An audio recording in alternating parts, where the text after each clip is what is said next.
Yo, what's up guys? Alf here, and today I'm going to be doing a full in-depth deck breakdown of another deck that I've recently used to get rank 2 with on the arena ladder. So before I get into it, there's going to be a Scryfall link down in the description, and if you click on that it'll have the full deck list there that you can just easily import into arena if you want to try the deck out for yourself. And as usual, I'm not going to be reading out the text on every single card, otherwise the video would go on for ages. So if you don't know what any of the cards do, just quickly pause the video, fire up the Scryfall link and have a quick read of any of the cards that you're unfamiliar with. So with that out of the way, this is my Bant Angels deck in Historic. Now Angels has been a deck in Historic for a little while now, but it got two really nice upgrades in Alchemy that I definitely think helped push it up a tier. So, for those of you who don't know, Angels is a creature-based deck with a bunch of life gain synergies, and it's centered mainly around two cards, which are Righteous Valkyrie and Resplendent Angel. So, Righteous Valkyrie is a 3-mana 2/4 with flying, and whenever another Angel or Cleric enters the battlefield under our control, we gain life equal to that creature's toughness. Now, every single creature in the deck, other than Esper Sentinel and Glasspool Mimic, is either an Angel or a Cleric, and Glasspool Mimic enters as a copy of another creature, so it will almost always be entering as an Angel or a Cleric anyway. So every single creature other than Esper Sentinel will trigger this, which is nice. And then as long as we have 27 life, all of our creatures get +2. Oh, sorry, 27 or more life. All of our creatures get +2/+2, which is a huge buff. +2/+2 is really strong. And since the majority of our creatures in the deck are flyers, or the most powerful ones are flyers anyway, as soon as we hit the 27 life threshold and give all of our creatures +2/+2, we can start swinging in for insane amounts of damage and close the game out very fast. So Righteous Valkyrie is really nice as both a life gain enabler and a life gain payoff in and of itself.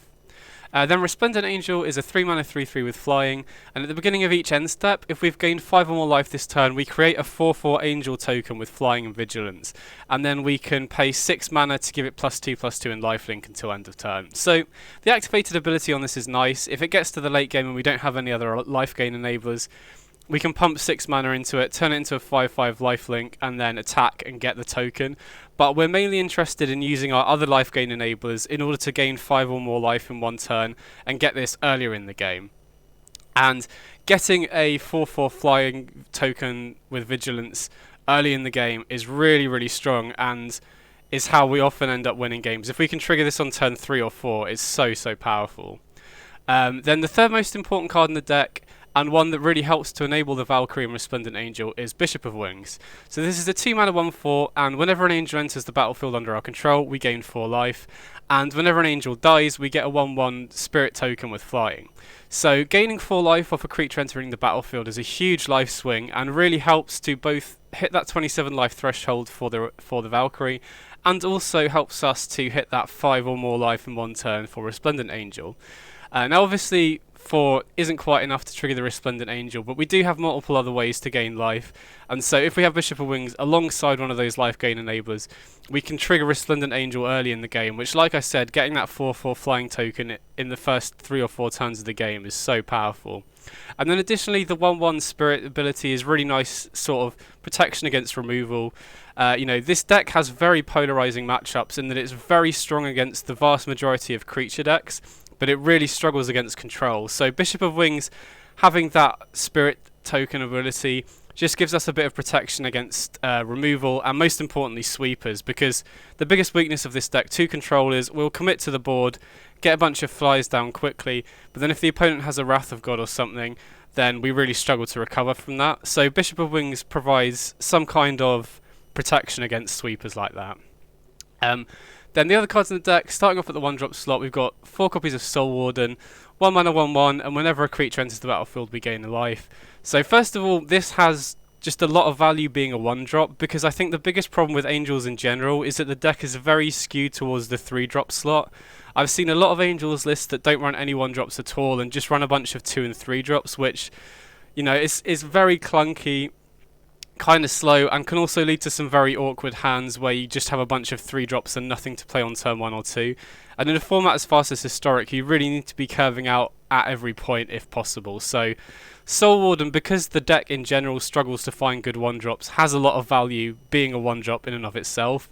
But then its actual ability, gaining 1 life whenever a creature enters the battlefield, first of all really helps to hit the 27 life threshold for Valkyrie, but more importantly it also enables us to trigger Resplendent Angel on turn 3, because if we go Soul Warden on turn 1, into Bishop of Wings on turn 2, then if we place Resplendent Angel on turn 3, we gain 1 life off the Soul Warden, 4 life off the Bishop of Wings, which is obviously 5 life, which then enables us to trigger Resplendent Angel and get a 4/4 token at the end of turn, which is really difficult for a lot of decks to beat. If we can get this curve out, it's so strong and puts the game out of reach for a lot of decks. Additionally, when if we do play the Resplendent Angel on turn 3 and get the token entering the battlefield also triggers Bishop of Wings and Soul Warden again. So if we have a Righteous Valkyrie in hand, we'll be way over 27 life, and we can play that to buff our board the following turn. So Soul Warden, really nice at hitting the 27 life threshold, but also allows some really strong starts with Resplendent Angel. Then we've got 4 copies of Angel of Unity. This is one of the new cards from Alchemy, and it's a 2-mana 1/3 with flying and lifelink, and whenever it enters the battlefield or we cast a party spell, we can give a party creature in our hand +1/+1 permanently. So a party creature is a cleric, rogue, warrior, or wizard, and every single card in the deck every single creature in the deck other than Esper Sentinel and Resplendent Angel is a party creature. Soul Warden's a cleric, Angel of Unity and Bishop of Wings are clerics, Righteous Valkyrie's a cleric, Glassball Mimic is a rogue, so we can buff it with this, and the creature that we copy will get the buff as well. So if we go Angel of Unity and buff the Glasspool Mimic, if we then cast Glasspool Mimic copying the Angel of Unity, it would enter as a 2/4. So the clone getting to keep the buffs is really nice. Linvala is a wizard, and Inquisitor Captain is a cleric as well. So the ability to buff stuff, we can trigger this regularly, and we'll almost always have a good target for it in hand. So getting to buff a load of stuff in our hand off a 2-drop is really nice. But then just being a 1/3 with flying and lifelink is really strong as well. Lifelink, first of all, helps us get to the 27 life threshold, but it's also another card that's very nice alongside Bishop of Wings in order to enable the Resplendent Angel trigger, because if we can attack in with the Angel of Unity, we gain 1 life. If we have Bishop of Wings out and then we play Resplendent Angel after that, we'll then gain 4 life, and that's another way, like Soul Warden, for us to gain 5 life in the early game, and is a common way for us to trigger Resplendent Angel on turn 4, which is really nice. Then we've got 3 copies of Linvala. So this is a 3-mana 3/3 with flying. The party ability is pretty much irrelevant, but the important one is that we can sacrifice Linvala and give all of our creatures either hexproof or indestructible. So since our deck is very centered around the Valkyrie and Resplendent Angel, if the opponent is running single target removal, they're mainly going to be targeting these two. And so Linvala, the hexproof or indestructible ability, gives us really good protection against single target removal to enable us to keep our Valkyrie or Resplendent Angel alive. But more importantly, like I said about Bishop of Wings, we're very weak to sweepers, and Linvala gives us a really nice way at protecting our whole board from sweepers. We can just sack it to give all of our creatures indestructible, which protects against most sweepers. It is a bit annoying that it doesn't work against Divine Purge or Meathook Massacre, but most of the control decks that I've played against are still running Wrath of God or Day of Judgment style effects, so Linvala really helps to shore up the control weakness while also being an angel and a wizard for Angel of Unity and being a flying creature, so it synergizes with what we're doing for the rest of the deck, as well as providing us with some protection against removal as well. Then we've got 4 copies of Inquisitor Captain. This is another new card that's come out on Alchemy, and obviously this card is everywhere in Historic, but I think it synergizes really, really well with this deck, better than most decks, because, like I said, the deck is built around Righteous Valkyrie and Resplendent Angel, so Captain enables us to dig to these a little bit deeper anyway when we need to, but it also synergizes really, really well with Glasspool Mimic. If we get Captain and we hit Mimic, we can just copy the Captain, and now obviously most Captain decks are trying to fit Glasspool Mimic in the deck anyway, in order for us to enable these explosive Inquisitor Captain turns. But Glasspool Mimic was a card that the Bant Angels deck was already running even before Inquisitor Captain came out, so it's not like we're just jamming it in. This was a card that was already in the deck, and it was mainly here in order to copy the Righteous Valkyrie or Resplendent Angel, or in some cases copying Bishop of Wings can be nice as well. But like I said, we're mainly built around these 2 cards, so being able to copy them, especially Righteous Valkyrie, is really powerful. So Inquisitor Captain is just, I feel like this deck is another perfect home for it because it synergizes super well with the cards that we're already running. And it's great alongside Righteous Valkyrie because if we already have the Valkyrie out and we play Inquisitor Captain, we'll gain 3 life off the Captain entering play. Then if we hit Glasspool Mimic, we'll gain 3 life off Captain entering again. And it just helps us dig for our powerful cards as well. And then finally, the last creature in the deck, 3 copies of Esper Sentinel. Now this might look like kind of the odd one out because it doesn't really synergize with anything else in the deck. However, like I've said, this deck has very polarizing matchups. We're very strong against creature decks, but quite weak against control. And I feel like the rest of the deck is so strong against the creature decks already that we can afford to dedicate the last few slots in the deck to help out against control. And even outside of control, Esper Sentinel is just a really strong card anyway. Similar to what I said about Soul Warden, this archetype in general kind of struggles to find good stuff to run at the 1-drop slot, and Esper Sentinel is kind of great against everything.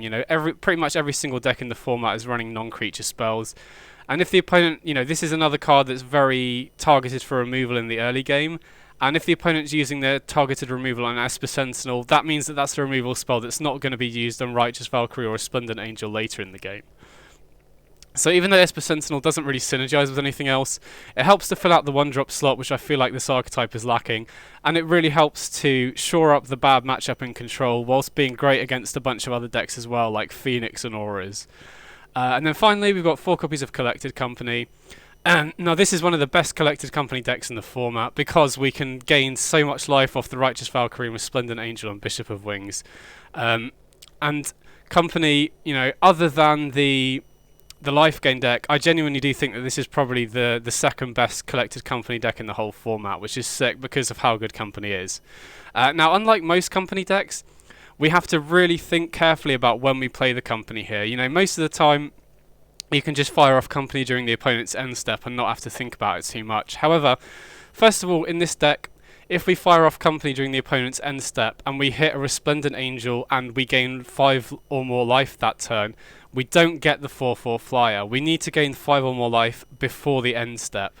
So if we have any of Soul Warden, Bishop of Wings, Righteous Valkyrie, or Resplendent Angel on the battlefield, and we're planning to cast Company during the opponent's turn, you need to remember to always set a stop during the opponent's main phase too, because like I said, if we fire off Company during the end step and we trigger the Resplendent Angel, we don't get the token. So if we set a stop during the opponent, if we don't set a stop during the opponent's main phase 2, it will automatically skip from their combat phase right to the end step. So it's important to set the stop there so that we can fire off Company during the main phase, and then if we trigger the Resplendent Angel, we will get the token.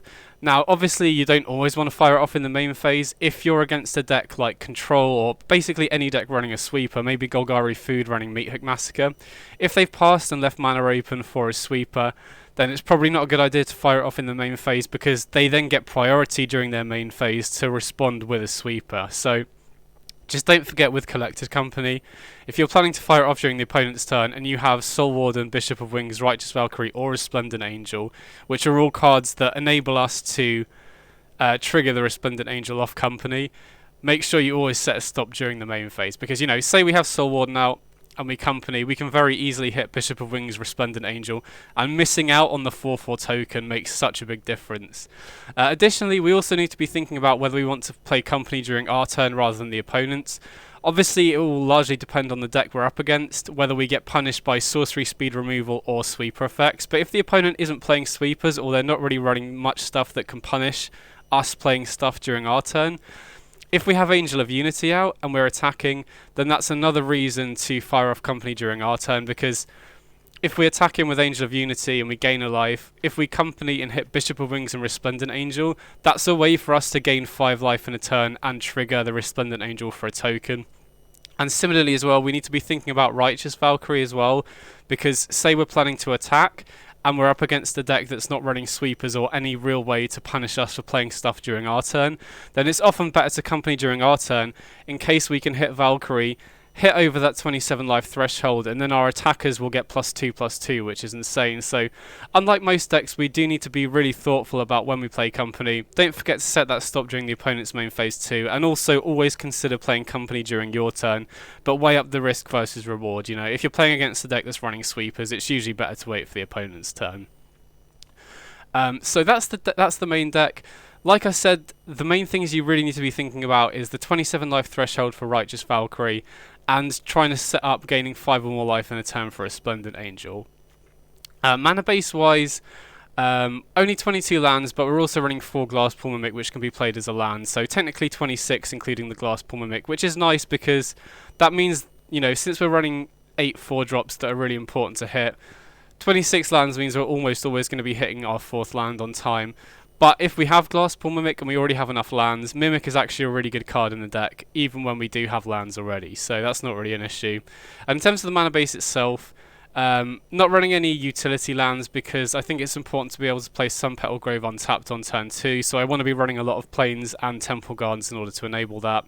And one last thing to think about as well, when you're playing a life gain deck, shocking in your shock lands doesn't really, you know, you don't normally think that's a big issue, but in this deck where we do need to be hitting 27 life for Righteous Valkyrie, you do need to be thinking about trying to play these tapped if you can. You know, if you have a space on your curve where you can play your shock lands tapped, then I would advise doing that, because, you know, it's very easy to shock in a shock land and then be stuck on 25 or 26 life, where being on 27 would be a huge advantage. So just think about your shock lands when you're playing your mana base out as well.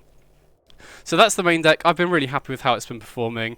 Now onto the sideboard. First of all, we've got 3 copies of Rest in Peace.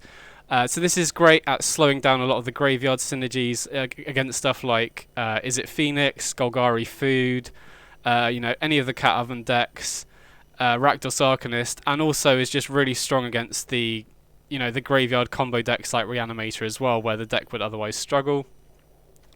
4 copies of Skyclave Apparition. Just sick removal against decks where we need it, you know, very strong against the creature decks.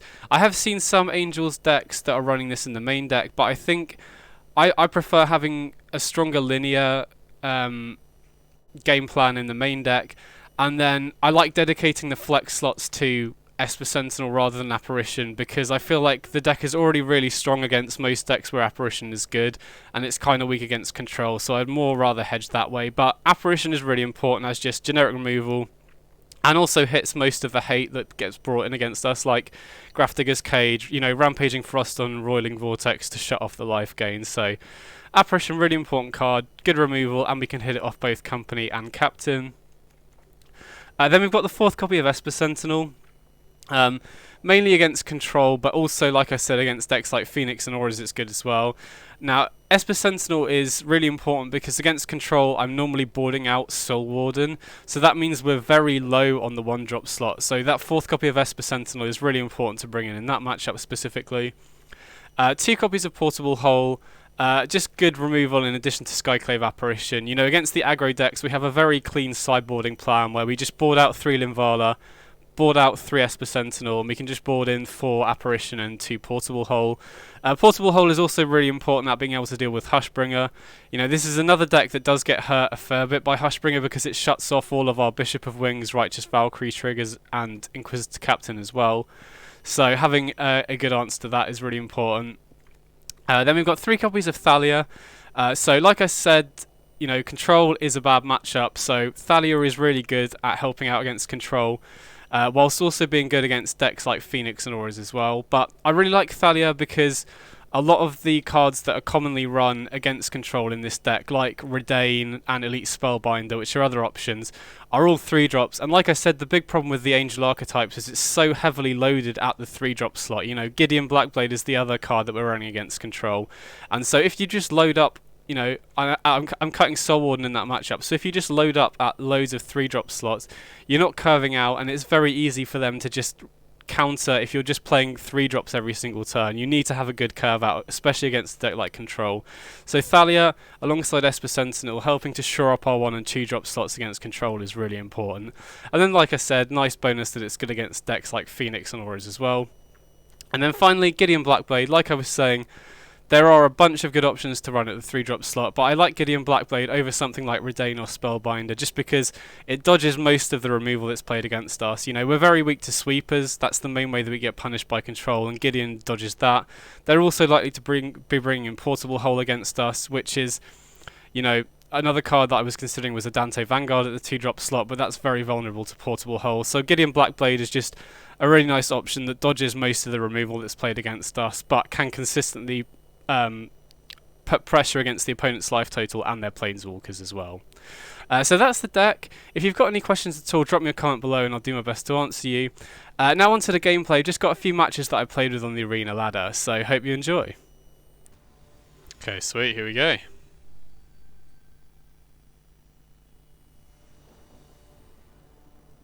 Okay, nice, so we get to go first, and yeah, missing a bit of top end, but I think this is good enough to keep for sure.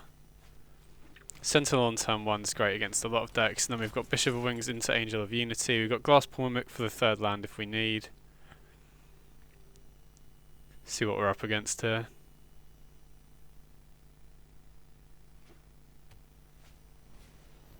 Okay, Thraben Inspector, so that's probably humans, which should be a really good matchup for us. Captain's a great draw here, you know, as long as we can hit another land. We can play Mimic tapped next turn and then play another Bishop probably. And then if we can draw our 4th land, that's great, because double Bishop, if we can hit like either of our Righteous Valkyrie or Resplendent Angel off the Captain, that is almost good enough. But almost definitely going to be good enough to beat humans here. And they don't really have good attacks either, you know, Bishop of Wings is a great blocker against Thalia here. Okay, Ranger Captain. Giant Killer would probably be the worst thing to see for us. Yeah, that's a bit annoying, because if we do hit Righteous Valkyrie here, they'll be able to kill it. Resplendent Angel would be great, though. Okay, let's see. Oh, wow, we hit both. Okay, that's sick. Yeah, we'll definitely go for Resplendent Angel here, because we'll get the... Okay, sweet. We'll get the 4/4 token, and then we could have played Angel of Unity to get another one the following turn. So against aggro, fairly simple sideboarding here. Just bring in 2 Portable Hole, 4 Apparition, and we'll cut the Sentinels and Linvalas, and that should do it. But yeah, humans is the sort of deck that Angels just completely preys on. You know, it's just so strong against any of the creature decks, and especially with Angel of Unity making it easier to trigger Resplendent Angel and also providing buffs to our whole team, and more importantly Inquisitor Captain giving the deck a bit more top end makes such a big difference. You know, Company was the most powerful card in this deck, but only having 4 copies of that at the top end made it feel like the deck could kind of run out of gas if the opponent had a board sweeper, whereas now with Captain as well, it really helps the deck have stronger late game. Okay, this looks great. Turn 1 Soul Warden, Unity on turn 2. We've got Apparition for removal and Righteous Valkyrie as well, so yeah, this looks pretty sweet.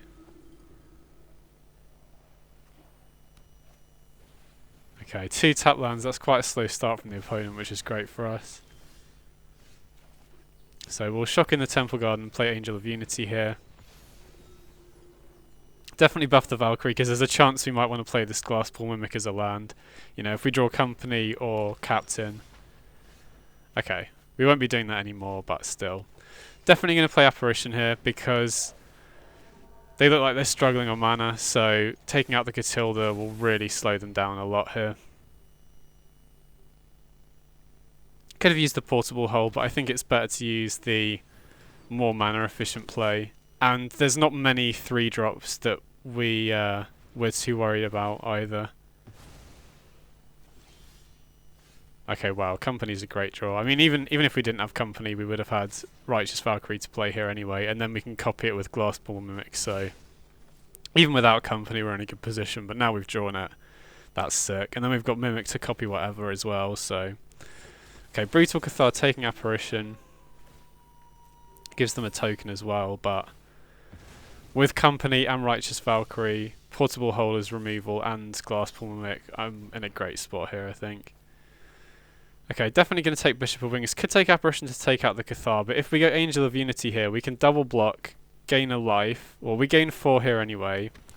1 life off the Angel of Unity because we're going to double block. And then next turn we can play the Righteous Valkyrie and attack him with the Angel of Unity, and then that should put us to 27.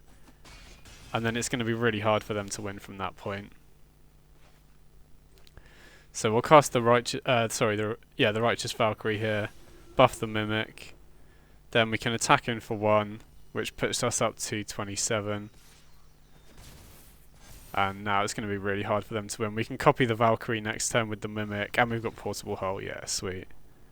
But yeah, that's definitely one of the better matchups for us, for sure.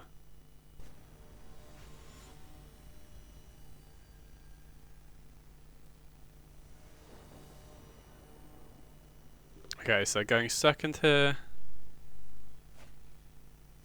And yeah, this hand looks good. You know, we don't have blue mana full Invala yet, but Bishop of Wings, Resplendent Angel and company are great to have.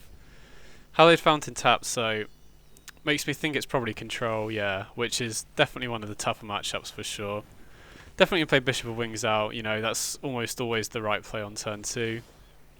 Now we could play Angel of Unity to play around Censor, but I think against control, you know, you can't really rely on going Angel of Unity into Resplendent Angel in the face of counter magic, so I think we'll just slam Resplendent Angel and try and apply as much pressure as possible here.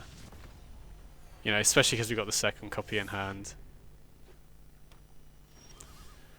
Okay, sweet. So, almost certainly going to go for company here. So I'm going to set stop during the main phase 2 because, you know, against control, if they just pass to their end step, I'm probably going to company during the end step, because they'll have mana up for sweepers. But if they tap out for anything here, I'm almost definitely going to go company during the main phase because we're really likely to trigger the Resplendent Angel here.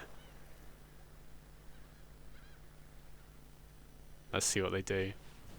Okay, wow, so they do tap out. So we're definitely going to go for company in the main phase. If they activate Narset, I think I'm going to company in response here because we don't want them to hit a Censor off the Narset. Okay, I mean, they had Censor anyway, but I think it's better to play it before the Narset resolves because if they didn't have Censor and they hit it off the Narset, that would have been a nightmare. Okay, so Captain, I think we'll always slam Captain when they're tapped out. It's just the highest upside play here. Okay, Mimic is great. We get to copy the Captain and go again.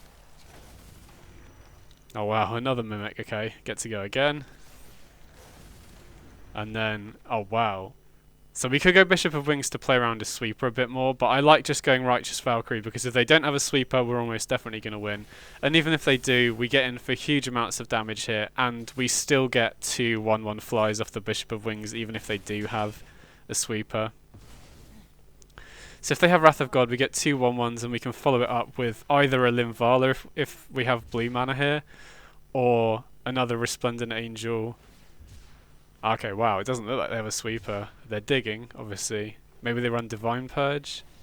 No, okay, sweet, they just didn't have it. Nice. I mean, that was pretty explosive. I mean, we did get quite lucky they didn't have a sweeper, but we'll take it. So here we bring in Sentinel and Thalia and Gideon. We'll cut the Soul Wardens, and I'm also going to trim a Resplendent Angel, because as you can see, we're very heavy on the 3-drops here. So, and I think, you know, Valkyrie's very nice, because they're not going to pressure our life total, so if we ever get to resolve one, it works as just a big Anthem effect, whereas Resplendent Angel, you know, is good, but Linvala's more important against sweepers, and Resplendent Angel against control, you know, the chances are that we're not going to get to resolve the 6 mana ability, so I think out of the 3 drops we have, Resplendent Angel is probably the one to trim here. So this hand isn't great. I think we're better keeping this on the draw because we have more chance of hitting lands. We can play Sunpetal Grove tapped and then Bishop of Wings on 2, but we need to draw lands here for this hand to stand a chance. But, you know, we're running essentially 26 lands and we're on the draw, so yeah, exactly. So yeah, we got good chances of drawing more lands here. Company at the top end is obviously really good against control.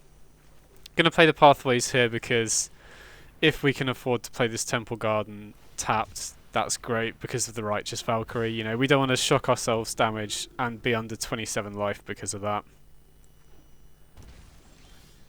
Okay, so we'll play the Pathway on blue here.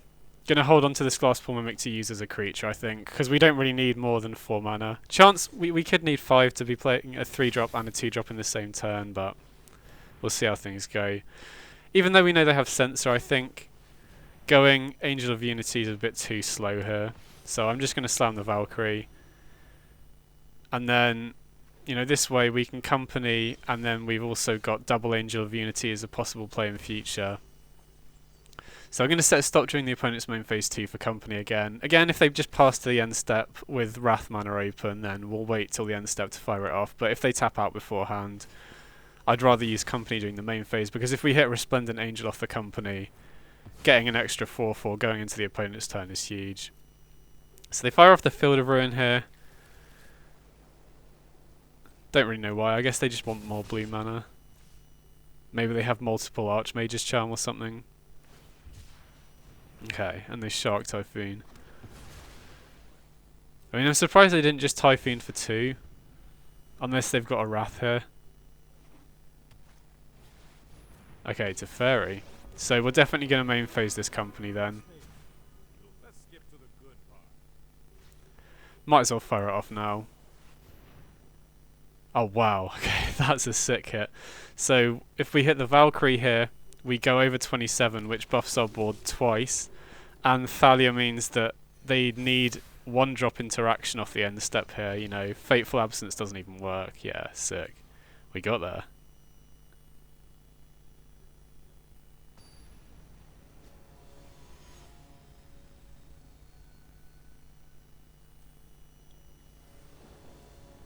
Okay, sweet, we get to go first. And wow, yeah, this hand is sick.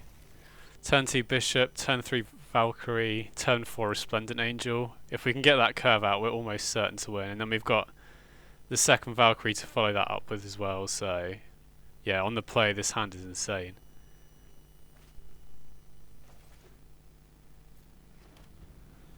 Let's see what the opponent's on here.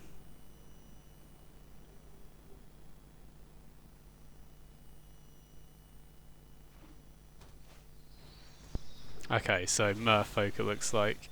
So yeah, we'll definitely play the Bishop here. And yeah, this hand should be pretty sick against Merfolk. They don't have much interaction game 1. Unless they're main decking Savage Swipe, but even then, most of our creatures have pretty high toughness, so... Okay, Silver Good Adept, yeah, yep. Okay, sweet, so we get to go Valkyrie here. And then if this survives, then we can go Resplendent Angel next turn. That's going to be so hard for them to beat, especially now we have the second copy as well.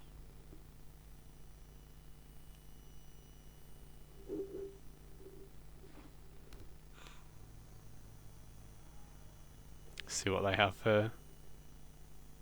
But yeah, again, similar to humans, this is just another deck that Angels just preys on. So we'll play this on green in case we draw company. And then yeah, we get to resolve Resplendent Angel. We get to go over 27 life, so we can attack him with a 4/6 here, and then we get the 4/4 token, which will turn into a 6/6 because of the Valkyrie. Then we can play another Resplendent Angel next turn to get 2 4/4s, or we could go Valkyrie to buff our team again. So yeah, that was an insane start. So sideboarding here is pretty simple. Bring in Apparition, bring in Portable Hole, cut Linvala, cut Sentinel. Pretty easy stuff. Yeah, I think that's good.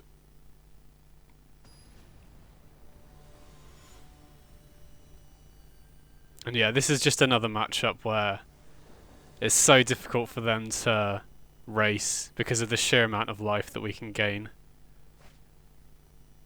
Okay, so this hand is missing a bit of top end and it does need some lands, but we've got good early game protection, good removal, so I think this is decent. So we'll play Temple Garden tapped here, and then we'll play Bishop of Wings, and then we've got Apparition and Portable Hole for their lords. And Angel of Unity. Start getting in the air. Start buffing our other creatures as well, which is nice. Okay, another Apparition is good, so we'll slam the Bishop of Wings here. Stop them attacking with their small ground creatures.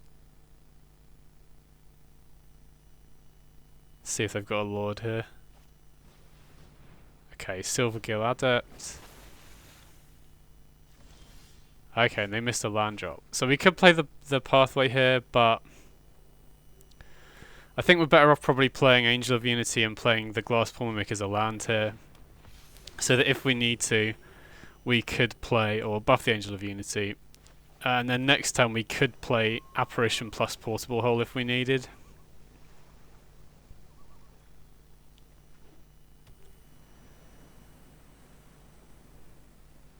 See what the opponent has here.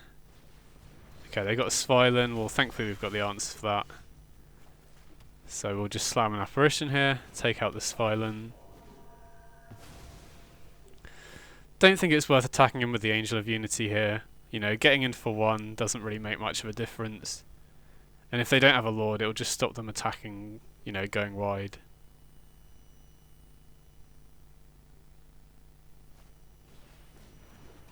Okay, Mistbinder. So unfortunately we can't block with the Angel of Unity here. We could double block, but then we lose the Angel, so I think we're better off just blocking one of these with a Bishop of Wings. And then next turn we can Portable Hole the Mistbinder. And then we can, you know, we could play the Mimic copying the Angel of Unity, but I think we're better off holding on to the Mimic just in case we need to make more copies of Apparition. So I think we'll Portable Hole the Mistbinder here. We'll Angel of Unity, and then that will buff the Glasspool Mimic, so whatever we copy with the Mimic will have +1/+1 as well, which is nice. Gain 4 life off the Bishop of Wings, and I think I'm confident attacking him with the Angel of Unity now. That 2/4 lifelinker should be able to block most things they've got. Okay, they got Reedry. Still don't really have good attacks here, thankfully. So I think we'll just Glasspool Mimic the Skyclave Apparition here. And then we have the other Glasspool Mimic to copy Angel of Unity if we need. We have another Apparition to kill more of their Lords if we need, so feel pretty good about this spot. Okay, sweet. Feels like a bit of an early concede, but we'll definitely take it.